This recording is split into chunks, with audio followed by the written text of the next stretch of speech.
The Human Rights Commission, of which I am a member, has, as part of its many activities, the coordination of social justice forums that cover topics of current interest and vital importance that impact our collective understanding and valuing of human rights. And as we get started, I particularly appreciate my fellow human rights members, please, commission members, if you could stand up or wave if you're already standing. Very hardworking people help me to put on these. Thank you very much. I'm very, very proud to be a member of the Human Rights Commission.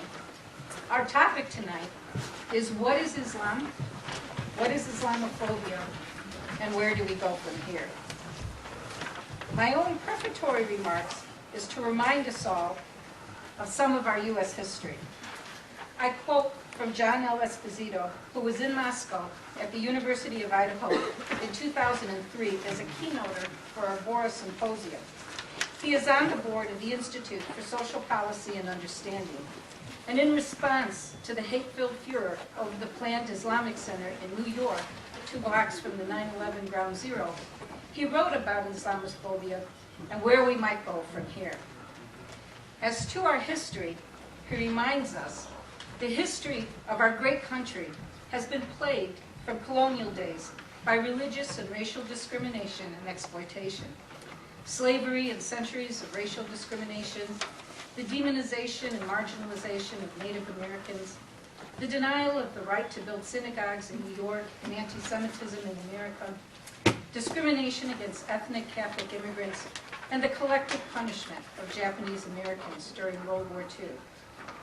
We have weathered these storms as a nation, though many lives were shattered and problems remain. The madness of Part 51 reminds us to be mindful and vigilant, for those who ignore history are doomed to repeat it. I would also like to take just a few minutes to say a few words from Dr. Nellis. He wrote a letter to Dr. Gazenfar to my far left, and I'll do introductions of our panelists in just a moment. And what he writes is, Dr. Gazenfar, all members of the Human Rights Commission, and all in attendance at today's important discussion. Thank you for inviting me to pen a few words regarding this critical issue we face today. I regret that I cannot be there in person, but wish to convey that understanding what Islamophobia is and how we, as a society, can move beyond the things that divide us is critical to our continuous improvement and controlling our own destiny as an inclusive and pluralistic nation that welcomes and values all members. The only way to arrive at true inclusiveness and respect of all traditions is through this kind of necessary and productive dialogue and exchange of ideas and generation of solutions. This active engagement is necessary for the dismantling of discrimination and actions fueled by lack of knowledge, fear, and suspicion. Rather than demean faith traditions other than our own, we are called upon, in the true spirit of our Constitution, to respect other traditions and protect together the right of freedom of worship for all. The University of Idaho has many Muslim members who contribute greatly to the richness of who we are and our successes as the land-grant and flagship institution of our state. Discrimination against any of our community members is a harm to us all, and we join in this effort to take action to combat discrimination and strengthen interfaith and intercultural relations. To help us explore the questions of what is Islam, what is Islamophobia, and where do we go from here, we are very fortunate to have a distinguished panel. Not only are they subject matter specialists, but they are committed to what this discussion embodies, a commitment to and defense of social justice and human rights abridgments.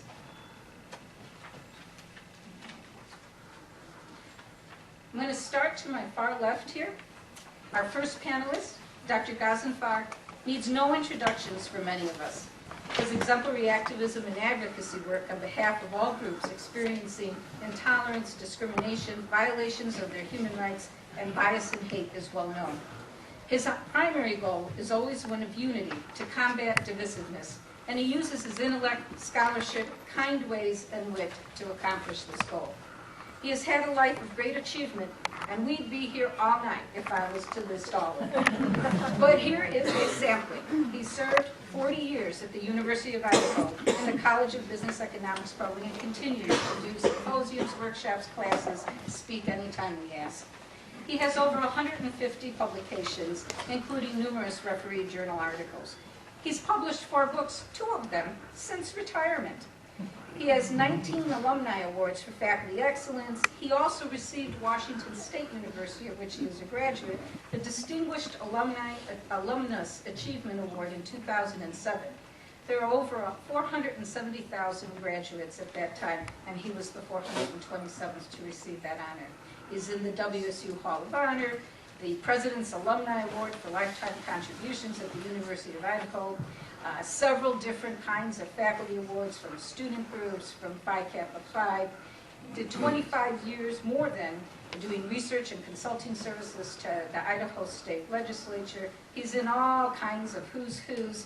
He has a very unique honor as well at the University of Idaho. We have a classroom designated as Ghazi's Place in our Alberson's Hall because we had students of his contribute over $100,000 and it was named in his honor. He also does a lot. He is his 3rd term here as our Human Rights Commission. He's gotten the Martin Luther King Distinguished Service Award. He serves on the Moscow Interfaith Council. You're chipping into my time. So I will go ahead and stop there.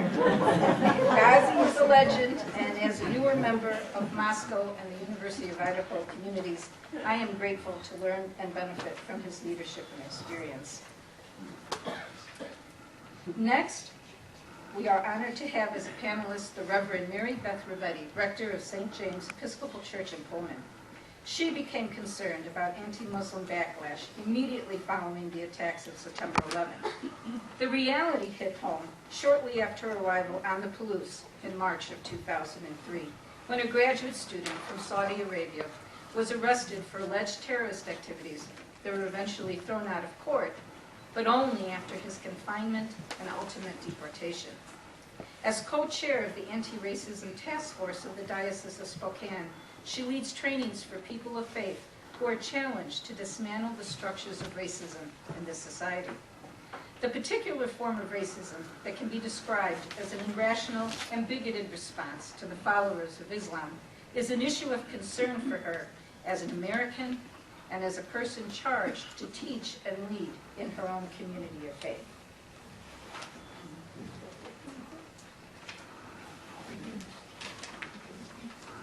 Our 3rd distinguished panelist is Dr. Nick Geyer. He received his BA from Oregon State University, his MA and PhD in philosophical theology from Claremont Graduate University, and he taught in the philosophy department at the University of Idaho from 1972 to 2003. He was coordinator of religious studies from 1980 to 2003. His major interests are continental philosophy, philosophy of religion, and Asian philosophy. He has published 4 books, Wittgenstein and Phenomenology, God, Reason, and the Evangelicals, Spiritual Titanism, Indian, Chinese, and Western Perspectives, and The Virtue of Nonviolence, from Gautama to Gandhi. He is currently writing a book on the origins of religious violence from an Asian perspective. He has been active with the Faculty Union in Idaho since 1973 and is currently the president of the Idaho Federations of Teachers, AFT-AFL-CIO. He is also a member of the Latah County Human Rights Task Force. He has numerous other publications and has also received many awards, including for teaching excellence in community service, as well as grants to pursue his scholarship. He has traveled extensively in pursuit of his scholarship, including that of nonviolence. And we are also privileged to have as a panelist today Dr. Robert Eddy, Associate Professor of English at Washington State University. He has directed writing programs in China and Egypt, and he was the department's Director of Composition from 2002 through 2010. Dr. Eddy has 2 research obsessions. One involves an analysis of the interrelationships of the rhetorics of science, religion, and politics, which is the source of his commitment to the study of rhetoric and race, and which inspires his current work on rhetorics of change in Malcolm X. Dr. Eddy's second research obsession embodies ideological and representation issues connected to writing across cultures, which is the focus of his alternative discourse work and is the basis of his research in the rhetorics of racism. Dr. Eddy's Reflections on Multiculturalism is a book which is described as essential for teachers and administrators who face the challenge of a multicultural society. And he is co-author with Victor Villanueva of Racism and Representations, a reader of Language and Power.